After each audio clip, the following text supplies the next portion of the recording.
Con información en vivo, señores, ya está listo nuestro compañero Armando Gutiérrez. Armando, muy buenos días, adelante.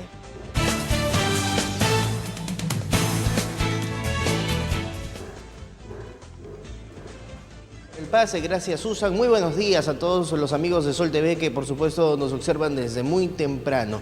Un tema que nos llama mucho la atención por los beneficios que se produce de manera especial para la zona norte del país son las bajas temperaturas en el mar. ¿Y esto por qué? Porque de alguna manera una de las actividades principales fuentes de ingreso económico es la pesca. Para ello estamos con el docente de Oceanografía, Gustavo Iguanaga, aquí en el Departamento de Biología Pesquera de la Universidad Nacional de Trujillo, para que nos cuente un poco cómo ha variado la temperatura en los últimos meses, porque hay un monitoreo constante y pues todos los beneficios que se tiene para esta temporada. ¿Cómo está, estimado Gustavo Iguanaga? Bienvenido a Sol TV Noticias. Buenos días. Sí, en los últimos 9 meses se han producido muchos cambios desde el punto de vista del mar peruano, ¿no? Principalmente lo que más nos afecta son el tema de temperatura.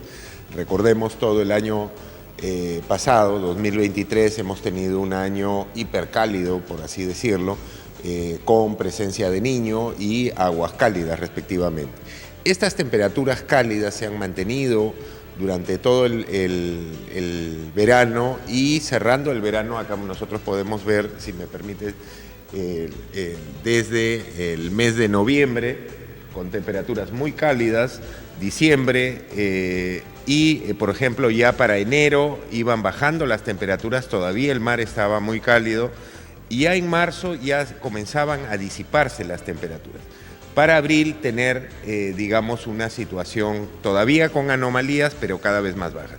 Y es en el mes de mayo, estando en el otoño, donde nosotros tuvimos el pico máximo de temperaturas frías, que, digamos, han superado incluso las temperaturas que hemos tenido en el invierno, por una condición de anomalía negativa del mar, producto de la actividad del anticiclón, que después mostraremos, ¿no? Entonces, las temperaturas fueron descendiendo y ya para el mes pasado se han mantenido bajas todavía. Nosotros tenemos una sensación de frío en agosto, ya estamos terminando agosto, y lentamente van disminuyendo esta anomalía negativa. En otras palabras, digamos, se va estabilizando. Recordemos que la corriente peruana es una corriente que no es de aguas cálidas a aguas frías, y esto está influenciado, si lo vemos desde otra plataforma, por el anticiclón del Pacífico Sur.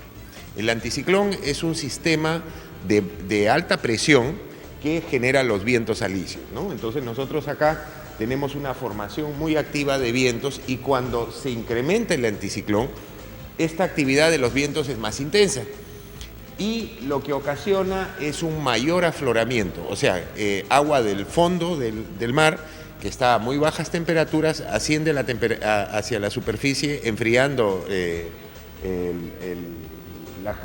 el agua de mar, y obviamente esta se desplaza siempre de sur a norte, y tenemos la llegada siempre de aguas frías, además de que tenemos varios puntos de afloramiento en nuestra costa. Entonces, ¿qué significa más actividad de afloramiento? Por un lado, sí, la disminución de temperaturas y el efecto que tiene en la costa peruana, ¿no? En la población como nosotros, sentimos cada vez más frío, ¿no? Pero desde el punto de vista de la actividad del ecosistema, este incremento es favorable para las especies. ¿Por qué? Porque el mar de por sí es una corriente de aguas frías, la corriente peruana. Y si esta situación de baja temperatura disminuye más, entonces es favorable para las especies. ¿Por qué? Porque al haber más afloramiento hay un mayor desplazamiento de los nutrientes que se encuentran en el fondo, ¿no? Hablamos de nitratos, fosfatos, silicatos, que ascienden a la superficie, y ahí es aprovechado por el fitoplancton, ¿no? Entonces, el inicio de la cadena alimentaria del mar peruano. Decíamos precisamente que estas fechas son propicias y de máximo provecho para la zona norte por el incremento de especies como el jurel, como la caballa, que incluso han tendido a regular sus precios y a ser bastante bajos en los mercados. ¿Por qué? Porque simplemente hay producción. Y esto pues nos beneficia a todos de alguna manera por la diversidad que tiene el mar peruano. Pero estas temperaturas también traen consigo la regulación de algunas especies invasoras, ¿no? Lo que veníamos comentando, y también a la reproducción de las especies marinas. O sea, recordemos una cosa. Al incrementarse la disponibilidad del alimento en un ecosistema, obviamente se inicia una expansión en las poblaciones, por ejemplo, que están en el nivel de productor, o sea, el fitoplancton, y estas, al crecer, también son disponibilidad de alimento en los siguientes pasos de la cadena. Y nosotros acá tenemos una especie bandera en el Perú, que es la anchoveta. Y la anchoveta es un consumidor primario, se encuentra en el punto más bajo, por eso sus poblaciones son muy grandes. O sea, estamos hablando de poblaciones de millones de toneladas de biomasa, que a su vez sustentan jurel, bonito y otras especies, que son las tradicionales que tenemos en la mesa y en los mercados. Ahora, ¿qué sucede cuando esta situación de temperaturas bajas se incrementan? Entonces, obviamente, todo esto se incrementa, ¿no? Ahorita, por ejemplo, tenemos una explotación muy fuerte del jurel, especialmente para la zona sur, y esto debido justamente a esta situación de incrementos de temperatura. El sur es la zona las corrientes más frías que las que tenemos acá. Pero ¿qué ha ocurrido? Todo el año anterior y buena parte del verano de este año hemos tenido temperaturas altas. Cuando tenemos temperaturas altas, digamos, la actividad de afloramiento obviamente es mínima. ¿Por qué? Porque todo el sistema del anticiclón disminuye su actividad, justamente por eso, ¿no? Al disminuir la actividad del anticiclón, ya no hay tanto afloramiento, ya no hay disponibilidad de alimento. Entonces, ¿qué ocurre en nuestro ecosistema? La disponibilidad de alimento favorece temas como la reproducción, ¿no? O sea, obviamente las especies apuestan a la reproducción cuando hay alimento. O sea, temporadas de primavera y verano son temporadas de reproducción. O sea, no tenemos, es que es muy diferente al ecosistema terrestre, ¿no? O sea, acá las especies en primavera es la época de la reproducción. ¿Por qué? Porque en verano va a haber una disponibilidad de alimento, ¿no? En el mar, digamos, es algo similar, pero todo lo que dependa de lo que ofrezca el mar, ¿no? Y eso influye a las aves, ¿no? Entonces, esa disponibilidad de alimento ha favorecido la reproducción. Pero cuando hemos tenido el Niño, digamos, el evento del año pasado, disminuyeron las poblaciones locales, disminuyó, obviamente, la anchoveta ha sido un año muy desastroso para la industria pesquera. Y otras especies que también cayeron, pero llegaron otras especies, porque las temperaturas figuran como carreteras, ¿no? O sea, y no es solamente el factor temperatura, también tiene salinidad y otros parámetros oceánicos.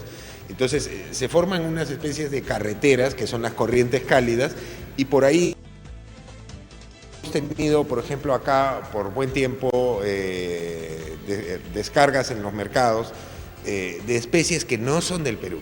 O sea, por ejemplo, una variedad de chita del género Anisostremus que es propia de Panamá y las tenemos en esta... claro, o sea, se forma una carretera. Lo que, digamos, en las especies es un factor limitante a su propagación.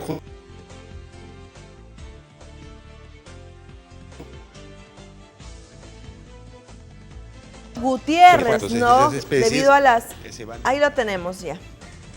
Fueron al sur y vinieron a nuestras aguas, hasta bien entrado este año, ¿no? Entonces, conforme disminuyen las temperaturas, ya las especies se van replegando. Por ejemplo, acá incluso se reportaba langostino, y langostino, estamos hablando de Tumbes, entonces se generó una zona de expansión. O sea, en otras palabras, en la industria pesquera, cuando la actividad cae de un recurso por un evento como el Niño, tenemos la suerte de que otro recurso ingresa y puede ser reemplazado desde el punto de vista de la economía. Y lo mismo para el ama de casa, ¿no? ¿Por qué? Porque los recursos más escasos van a costar más y más abundantes son más baratos, ¿no? Hay que aprovechar las temperaturas, son datos muy interesantes y qué bueno entender cómo es que funciona el mar, cómo se va moviendo en el transcurso del año. ¿Alguna consulta en estudios, compañeros? Sí, Armando, sin duda alguna es una buena noticia, ¿no? Para que las amas de casa, los padres de familia también que cocinan en los hogares, pues puedan armar su menú en base a las especies que gracias a estas bajas temperaturas, digamos, van a predominar. Para repetir, Armando, nuevamente algunas de las especies que van a predominar más en esta temporada, por favor, que nos comente.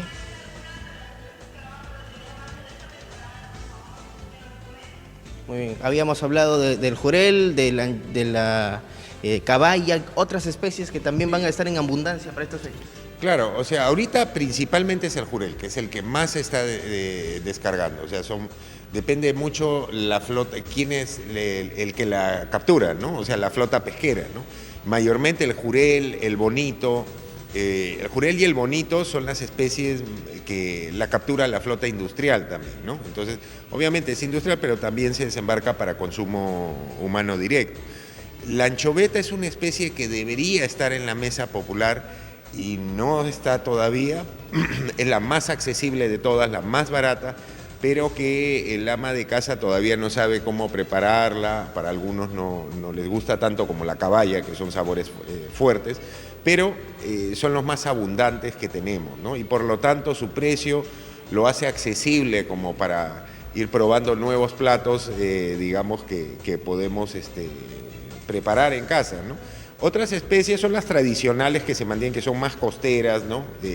La caballa, por ejemplo, la lisa, son bien costeras, son especies adaptadas que prácticamente están entre temperaturas frías y cálidas, no les afecta mucho, pero las que van a tener un pico de crecimiento es el anchoveta, jurel, bonito, ¿no? Que son las especies más fuertes, digamos, de las pesquerías.